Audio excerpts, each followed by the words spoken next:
Orleans, capital of the Loire Valley, a discreet and peaceful city whose fortifications have now disappeared, was once the scene of an extraordinary siege.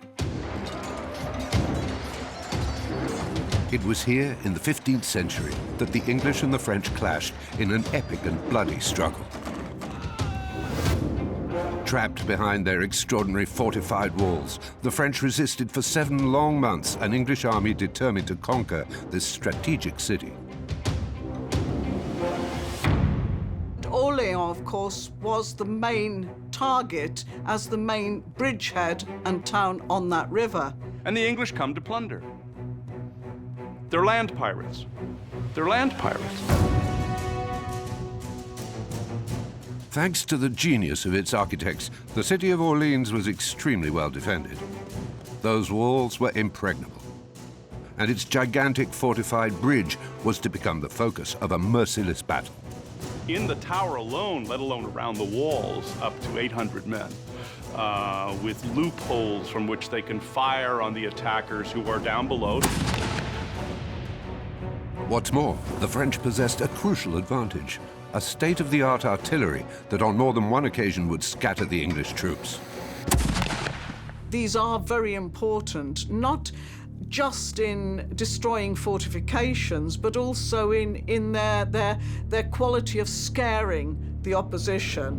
The French were in a position of strength, if only by sheer numbers.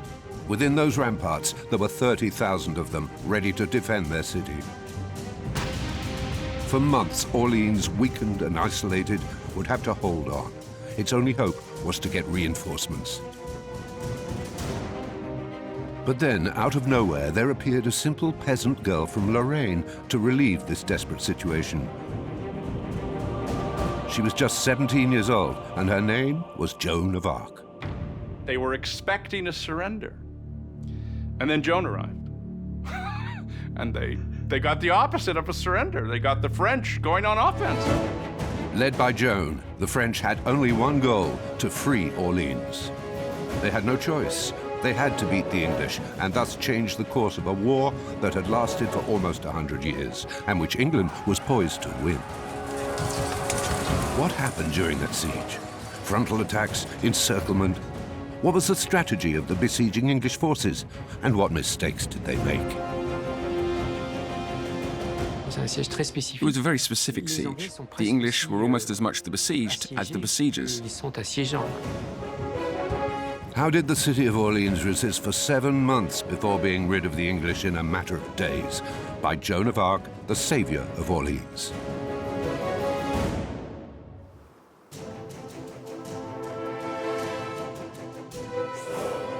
It's July of the year 1428. The 100 Years' War is raging. English troops are trying to conquer the Kingdom of France. Throughout the month of July, they progress towards the Loire, taking the villages that resist them one by one. Within 2 months, they're at the river banks. They soon control all the villages that offer a passage over the Loire around Orleans. Meung-sur-Loire to the west, Jargeau, Châteauneuf and Sully to the east. A vanguard of the English crosses the Loire and occupies Olivet, the village that faces Orleans, south of the river, almost within sight of the little fort of Les Tourelles. Orleans is surrounded. The French camp is in a desperate situation. This is the low point for France. This is the low point for France in 100 years of invasion and division and civil war and battlefield defeat. Orleans was a very special place. I believe it was the second largest city, at least in northern France, second only to Paris. It had a great deal of religious significance and political significance. In 1429, Orleans covered a much smaller area than the present city. Although at the time it was a very important settlement, nearly 50 hectares, the equivalent of the Montmartre hill. It sat on the north bank of the Loire, only connected to the other bank by the Tourelles Bridge. It was around this bridge, which spanned the river and opened the road to the south, that the fate of the city would be played out. Entering any walled city Any siege of any city or even a castle, the weakest point is always the gate, always. The bridge has been destroyed now, but back then it was one of the most imposing works of art in Europe. It was 331 meters long, that's 1.5 times London Bridge, and about 10 meters wide. It rested in its center on an island on which stood a hospice and a chapel. A covered gallery connected the two buildings over the roadway. Right next to this gallery, on the city side, was a small defensive construction, the Bastille Saint-Antoine. A drawbridge closed off access to the city walls to the north. At the other end was another drawbridge dominated by a small fort of 2 turrets, hence its name, Les Tourelles.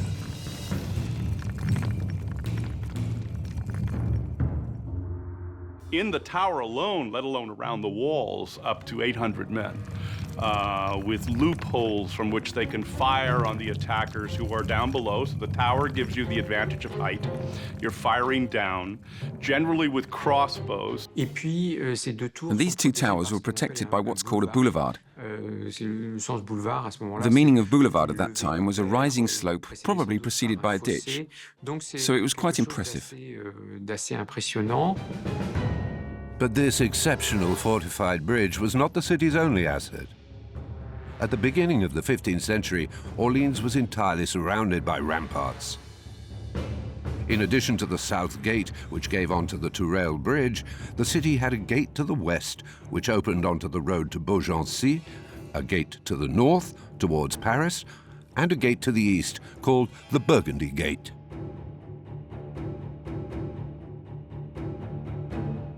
All these gates were fortified and defended by impressive structures. But the city already extended beyond its ramparts, swelling with all the suburbs that gather around its gates. Orleans is a very well-defended place. It has walls all the way around. There were around 35 towers, including the gate towers, and five gates. Some of the gates had been closed off to improve the defences. Another defensive precaution was that the ramparts were lined with screens, thick wooden panels that protected defenders from arrow fire, while allowing them to retaliate. The sentry walks, also made of wood, entirely covered the ramparts and were jealously maintained by the city, aware of its own strategic importance.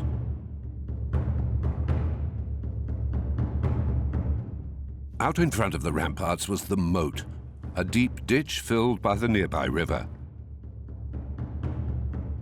These 8-meter-high walls, along with the 8-meter-deep ditch, together prevented potential attackers from using ladders to enter the city. As the English approach in the summer of 1428, the inhabitants clean out and deepen the moat so it can't be filled in.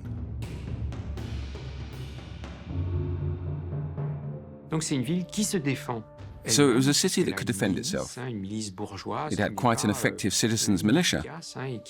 For 30,000 people, there were a few hundred fighters, maybe even some able-bodied fighters. And then there was a garrison put there by Charles VII, so there were also professional men-at-arms to defend the city.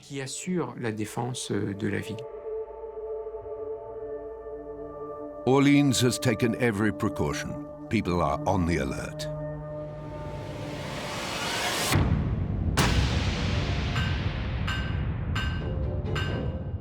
But what really gives Orleans the strength to repel invaders is without a doubt its artillery. Gunpowder artillery was starting to be used really around the middle of the 14th century. We find guns on boats, for instance, and ships at the end of the 14th century.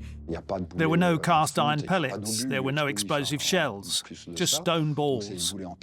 You had to cut the ball so that it was well rounded, otherwise it became stuck in the barrel of the cannon and exploded. But I think the artillery at the time was probably more dangerous to the gunners than it was to the targets. So these bombards, as they were called at the time, are neither very reliable nor very precise. They're very expensive, have a low rate of fire, and are difficult to operate. But by now they're part of any battle.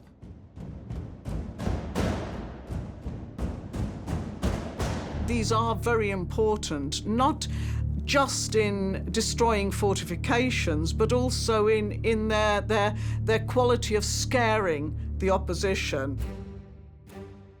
These weapons are at the cutting edge of the technology of the day.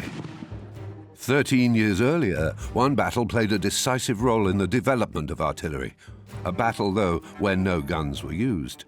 The Battle of Agincourt, where the flower of French chivalry faced half as many Englishmen.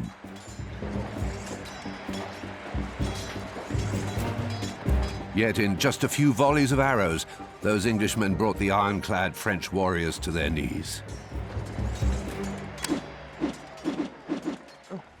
The English owed their victory in no small part to their archers, who fired their arrows very fast, far, and lethally, whereas the French lines consisted mostly of crossbowmen, who shot much less quickly. An arrow every 10 seconds on the English side, an arrow maybe every minute from the French.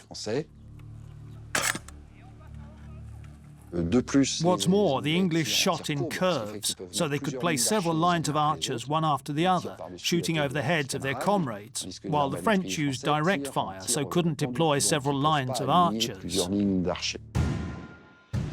In response to this humiliating defeat, the French would in the following years acquire a unique know-how in the manufacture and use of cannons, bombards, and other artillery. Thanks to them, artillery evolved at a pace. Along with the huge bombards, there appeared a lighter, more maneuverable and lethal firearm, the arquebus. The arquebus was the ancestor of the rifle. It was a portable cannon. It took 2 men to fire it. It fired lead balls 4 to 5 centimeters in diameter that would pierce both the armor and the man inside. The defenders of Orleans have 71 pieces of artillery, a phenomenal strike force. The king himself, it is said, doesn't have that many in his entire kingdom. Among them is a formidable bombard capable of firing 60-kilo balls more than 300 meters.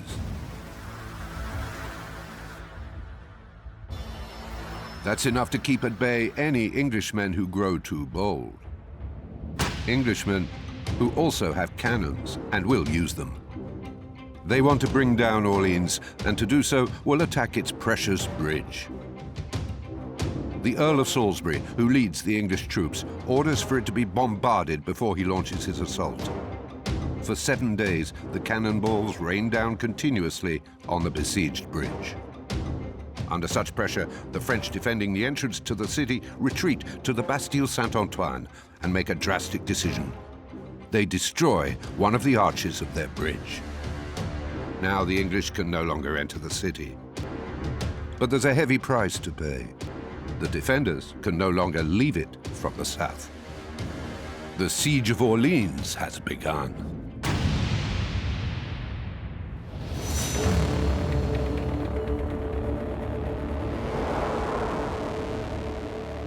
It's not clear just how many French troops are defending Orleans, but we know that the city, population 30,000, has a civil militia that actively participates in the fighting.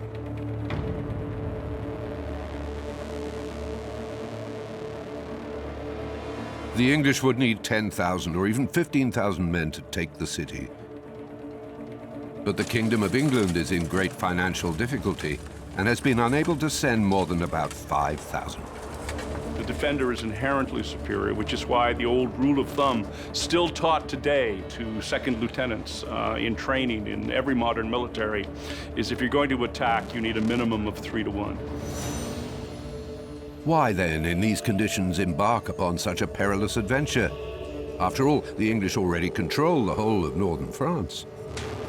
I think it's fair to say the English had the upper hand in France. Now was the moment for a big push into the territory controlled by the Dauphin. that meant really attacking the fortresses along the River Loire. And Orléans, of course, was the main target as the main bridgehead and town on that river.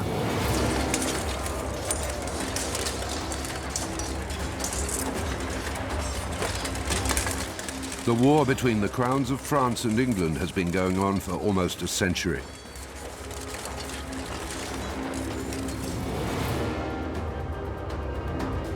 It first broke out in 1337 with a dynastic quarrel when the King of England wished to assert his rights to the throne of France. This was not so much a quarrel between nations, more a quarrel about inheritance. The King of England was descended from the kings of France, and he wanted to sit on the throne of France in place of his cousin. It was as simple as that. But the true reasons for this conflict lie elsewhere. The war, which historians will later call the 100 Years' War, was first and foremost a turf war. The King of England has inherited the rich province of Guyenne on French soil, which the King of France wants to recover at all costs. A King of France whose wealth overshadows his cousin in England.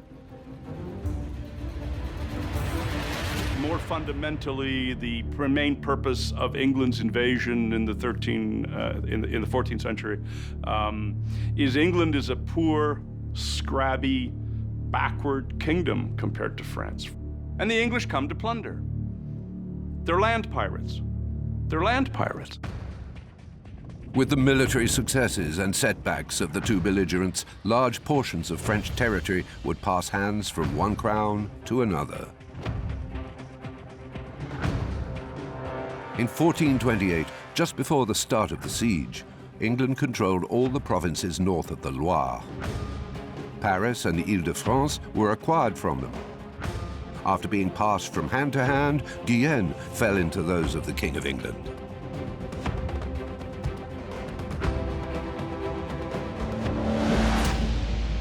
It's ironic. The Kingdom of France, so rich and powerful, is in the process of being dismembered by an England on the brink of bankruptcy. The military situation was also complicated by the fact that it was much more difficult and much more expensive to occupy a territory, and occupying Normandy and the Ile-de-France with emerging resistance movements was very expensive.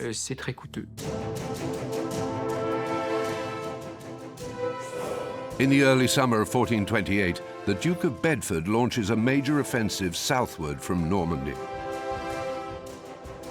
The objective: to reunite Guyenne with the English possessions north of the Loire by annexing all the territories that separate them and have remained faithful to the King of France, starting with Orleans.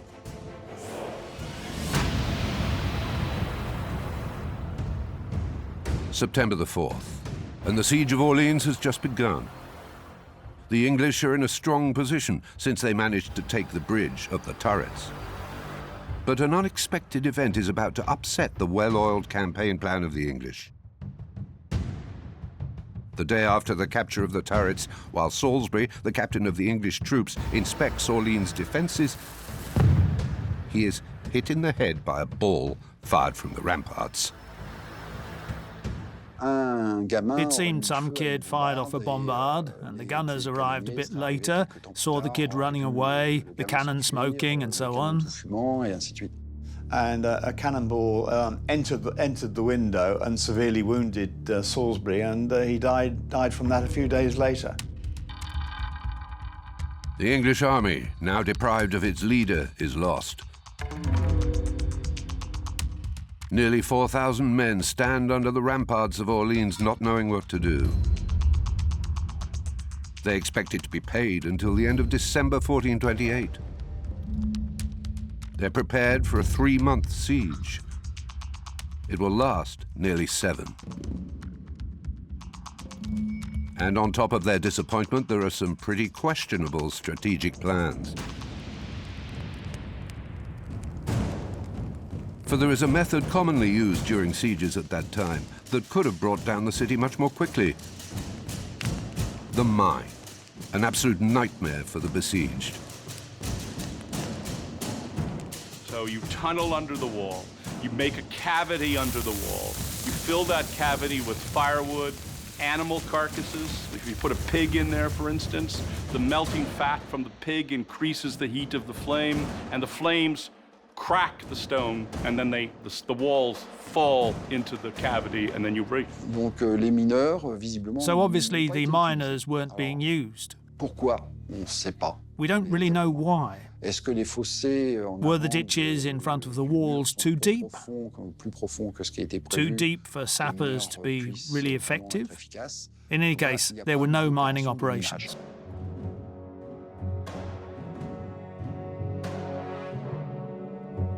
After the death of their leader, the English linger for a few days under the walls of the city, out of reach of the guns of Orleans.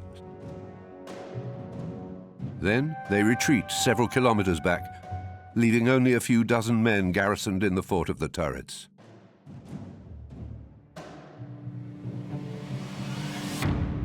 The French immediately seize the chance to get out of their walls. And then they make a surprising decision to raze all the buildings of their own suburbs. So, as was traditional at the time, many of the buildings in the suburbs had been cleared to avoid giving shelter to the besieging troops, and also to provide cover if they were approaching the walls.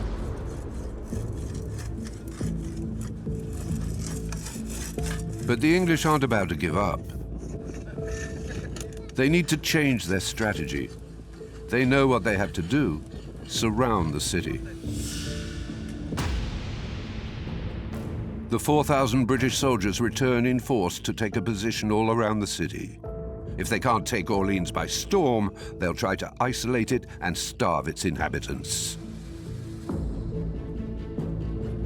They set out to build a fortified camp in a belt around Orleans.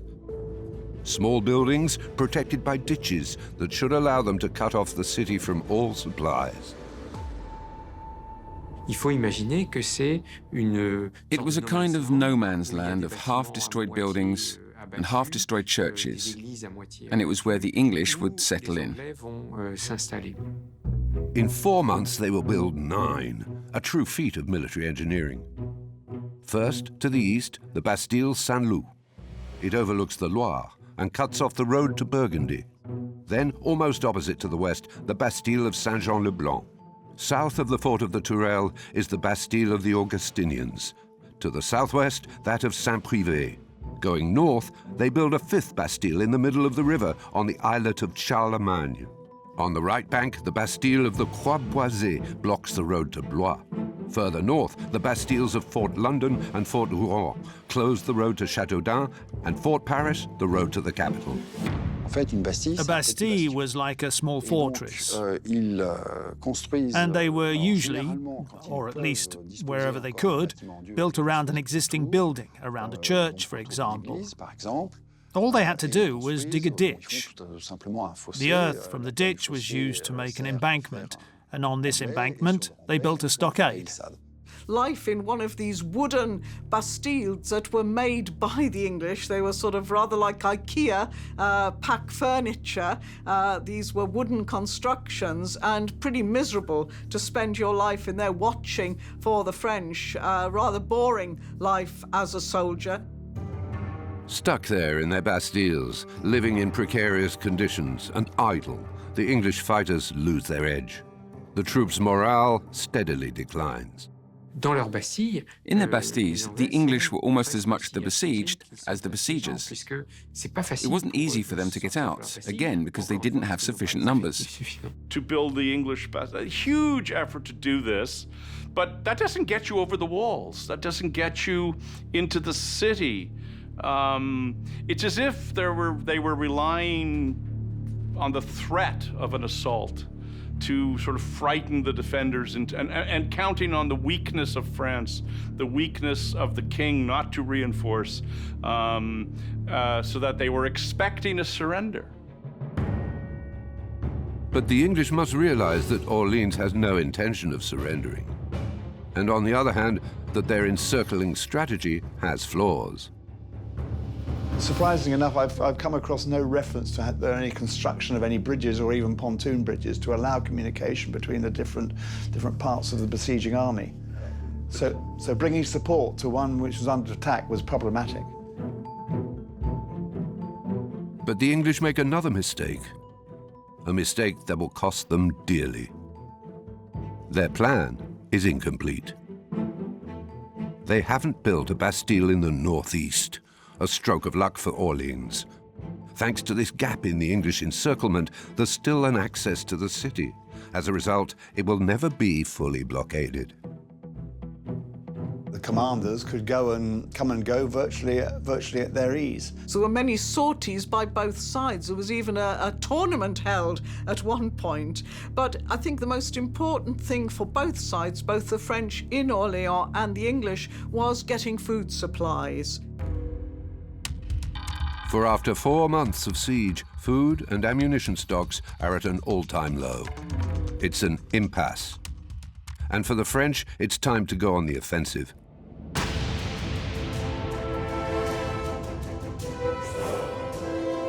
At the beginning of February 1429, the French captains learn that a convoy of 300 carts loaded with flour and dried herring has departed from Chartres to supply the English. They decided to strike, to stop the convoy of fish getting through. They're unprepared and poorly coordinated, and they're up against a convoy defended by determined, seasoned Englishmen. The raid, which has gone down in history as the Battle of the Herrings, is a shameful fiasco for the French captains.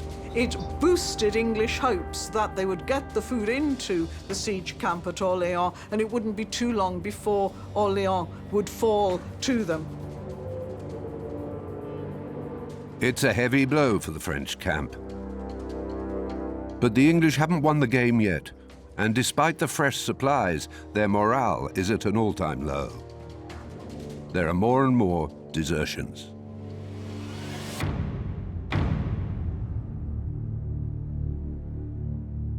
Orléans was a big bite to take, a big bite to eat.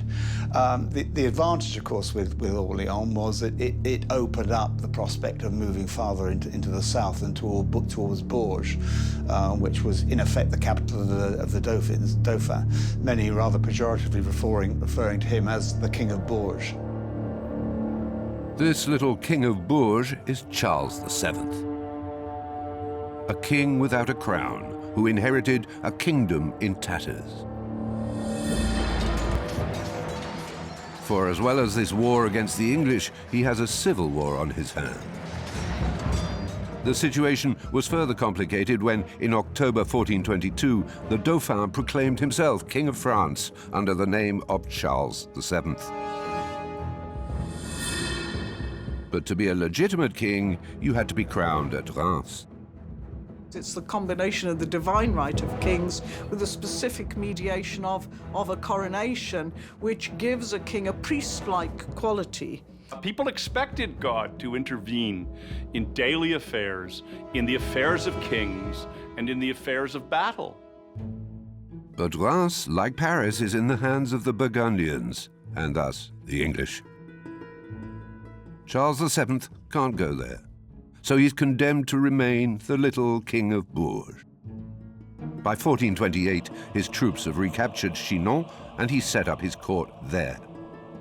It is there that he learns the English are besieging Orleans, and it's there that he is to make a decisive encounter. A young peasant woman from Lorraine, dressed like a man and with the hairstyle of a boy, arrives to inform him that God is on his side. They call her Joan of Arc.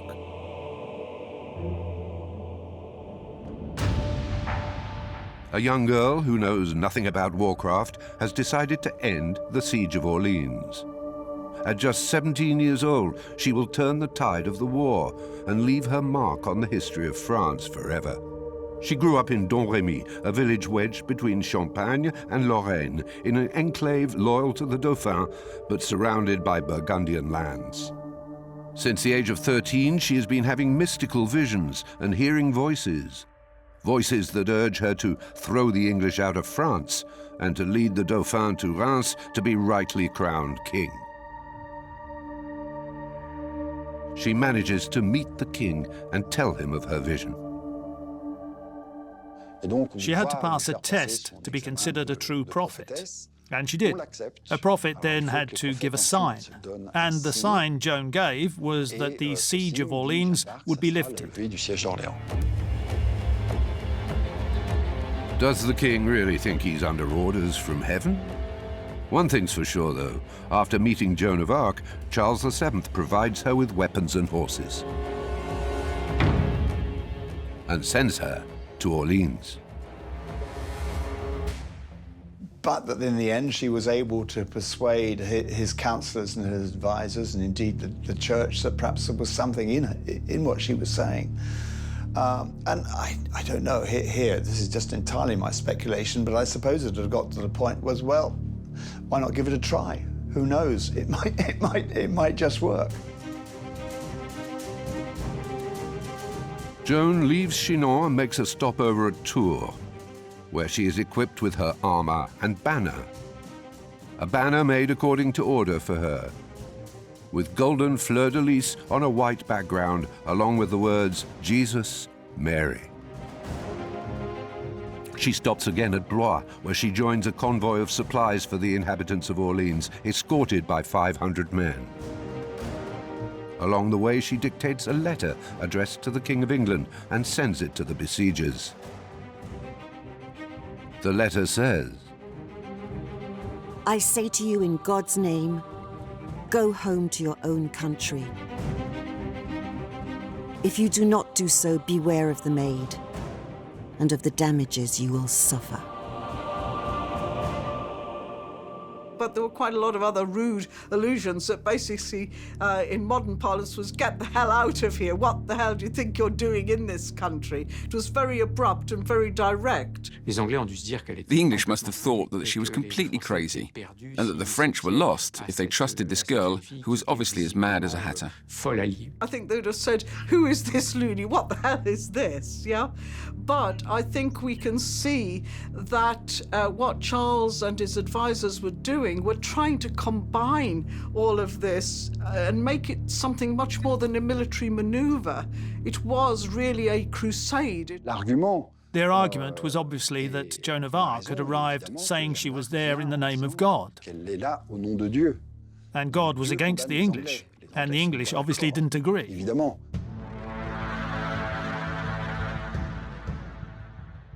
her letter is a brilliant piece of propaganda.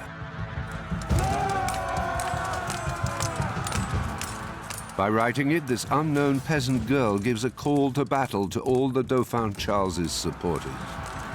If God truly is on her side, then she will indeed be the liberator of Orleans, and consequently of the whole kingdom of France.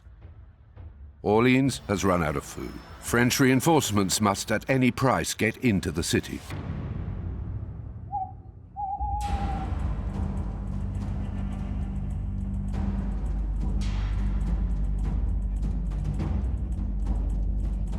Joan and her convoy reach the outskirts of Orleans on April the 29th. An escort awaits them, led by Jean de Dunois, the bastard of Orleans, the man in charge of the city's defense, who wishes to welcome the Pucelle, or the Virgin as they call her, in person. They have somehow to get into the city.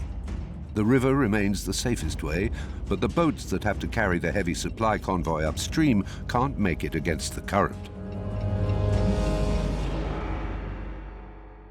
The aim was to head up the Loire by boat, and thus to embark the supplies that should be awaiting them at Chessy, and to bring them back downriver, riding the current.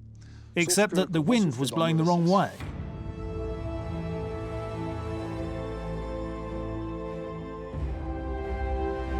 If Joan had succeeded in her divine mission, she would have achieved the impossible.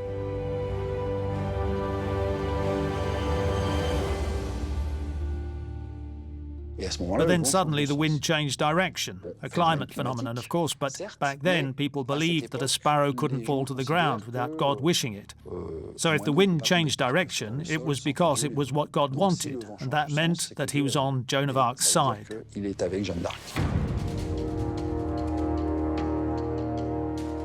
By coming from the east, Joan takes advantage of the loophole in the English cordon of defense and enters the city unchallenged. The English don't know she's part of the convoy.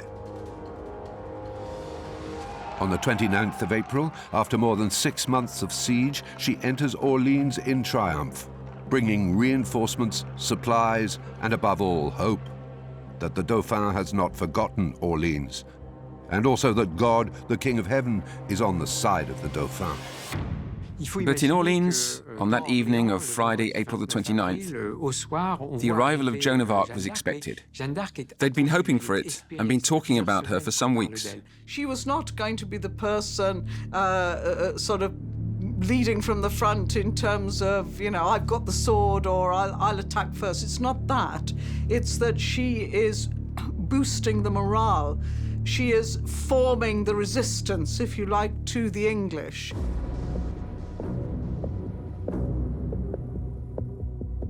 In her first days there, she inspects the city's defenses with Dunois. She sends messages to the English, promising them mercy if they agree to surrender immediately. She does a tour of the Bastilles, trying to understand the English strategy and find out its weaknesses. Wherever she goes, she calls on the besiegers to strike camp and surrender, and of course receives nothing but insults and threats in return. I said to her, well, you're nothing but a cowherd, you're a peasant girl, you're a witch. With the French captains, Joan behaves like a warlord and fiercely opposes all the knights whom she considers far too cautious. She's armed with her certainty that she's fighting in the name of God and that victory is therefore assured. She wants to attack the English positions. Dunois disagrees.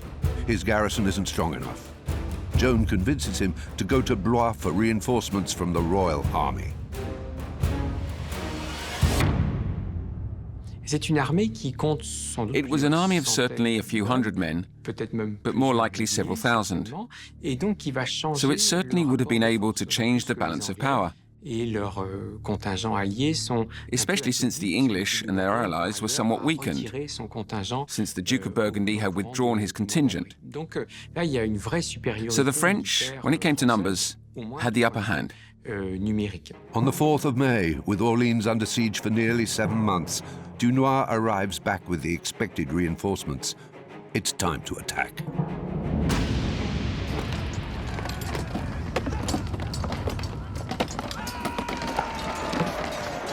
Nearly 1,500 armed Frenchmen throng through the Burgundy Gate to the east of the city and rush at the Bastille Saint-Loup, the most isolated of the English posts. That afternoon, Joan is taking a nap when she's awoken by a huge bang.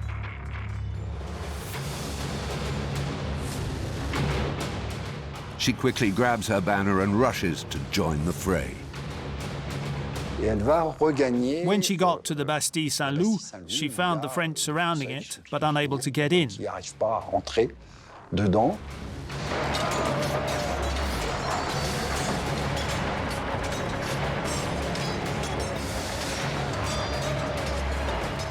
When Joan of Arc arrived, the French managed to breach the Bastille Saint-Loup. They killed some of the English and captured about 40 of them.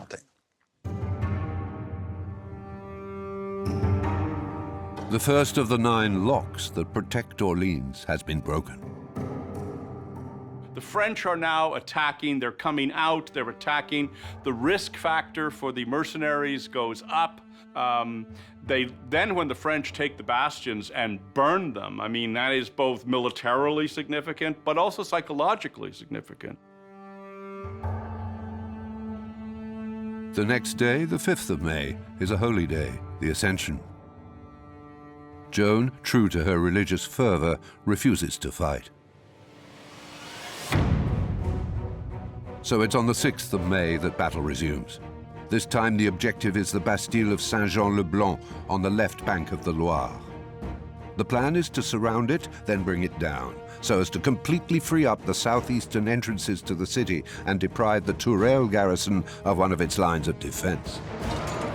In the morning, the French army, accompanied by a civil militia of the inhabitants of Orleans, leaves the city from the east at the Burgundy Gate. It crosses an arm of the Loire in boats and barges to a little island of Seine.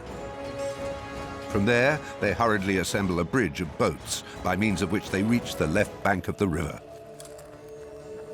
But when they arrive at the Bastille, they're surprised to find it deserted.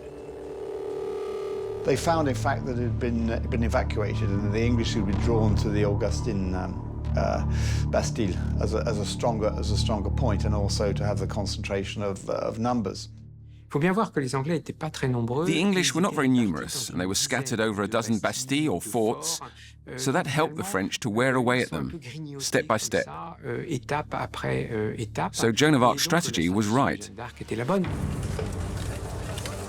But as the French begin their retreat, things suddenly take a dramatic turn. The English fighters appear en masse and go on the attack. According to the Chronicle of Joan of Arc, she was almost captured during this English counterattack. But waving her banner high, she shouted out, "In the name of God!" And this rallying cry was enough to make the enemy turn and run. What's certain is that the French do resist and force the English to retreat in disorder to their Bastille.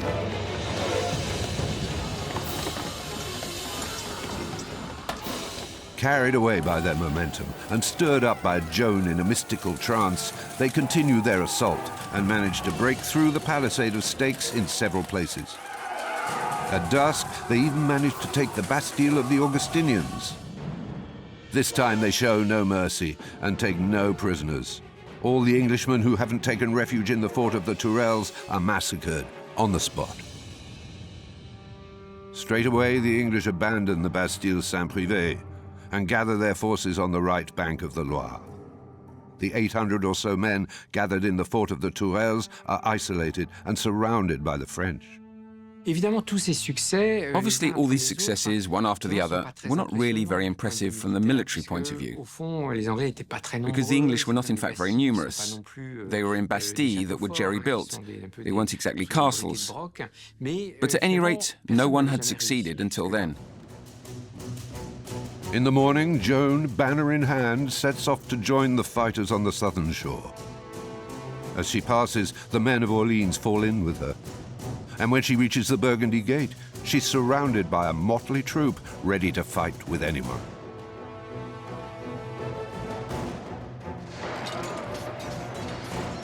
Yet others from Orleans, caught up in the enthusiasm, break through the southern gate of the city, the one that opens to the bridge of Tourelles, at the other end of which are 800 English.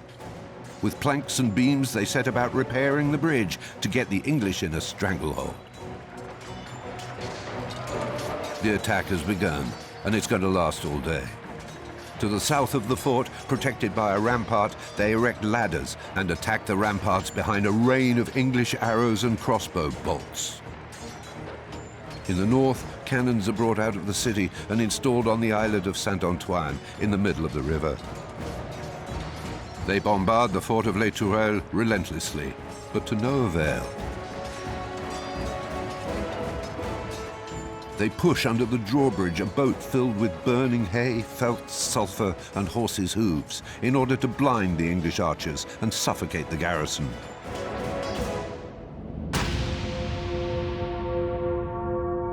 But then, at the heart of the battle, a shot from a crossbow hits Joan of Arc just above her right breast, and she collapses in the midst of the fighting. The English battlements resound with the cry of victory. The witch is dead. She said she was hit the moment she set foot on the ladder. She had to be leaning forward, and so an archer must have shot at her from directly above to pierce her breast. She removed the arrow herself and was treated, as was the custom at the time, with oil and slices of bacon. Joan, although wounded, quickly returns to the fray. But despite all the ferocity of the French attack, the fort holds firm.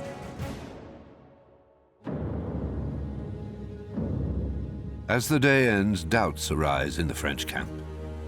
The men are exhausted. They start planning to push back the final assault until the next day. They even sound the retreat. The English probably thought the war was over for the day, since the main leader, the Pucelle, the devil, the witch, had been hit, and the French had retreated.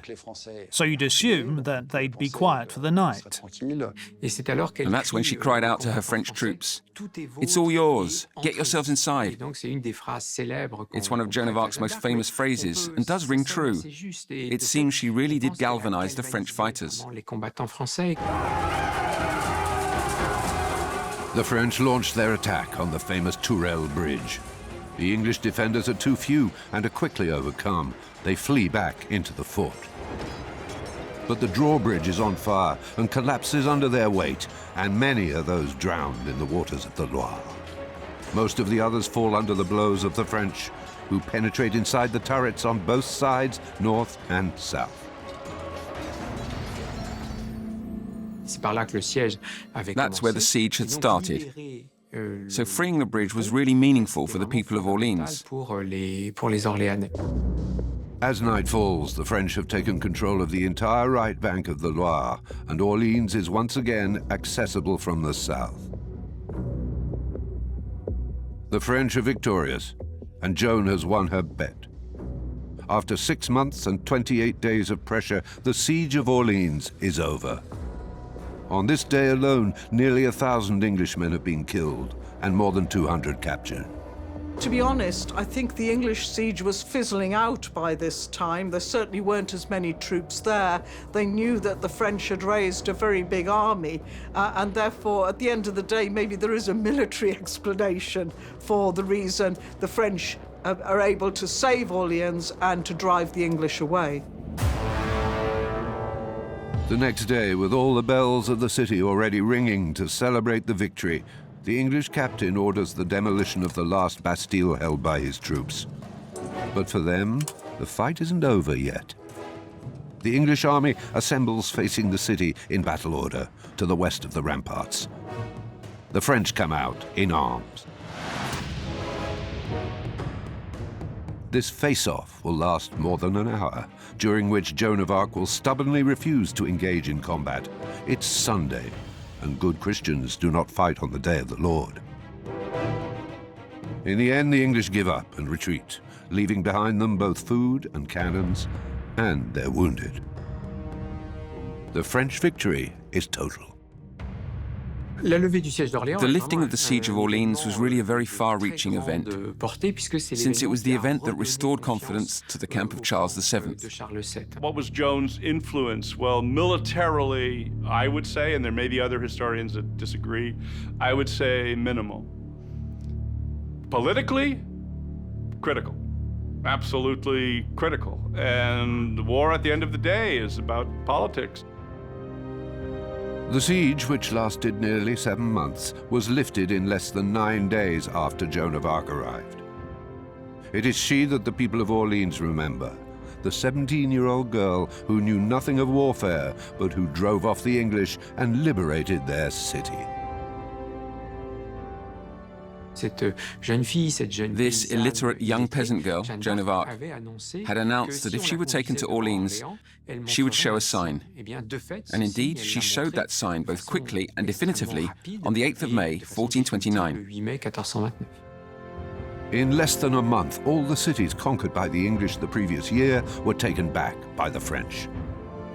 On the 18th of June, 1429, in Patay, the French cavalry crushed the English army in a battle in open countryside and took their revenge for Agincourt. Joan of Arc thus fulfilled her second prophecy, leading the Dauphin to Reims, where he was crowned king according to tradition on July the 17th, 1429.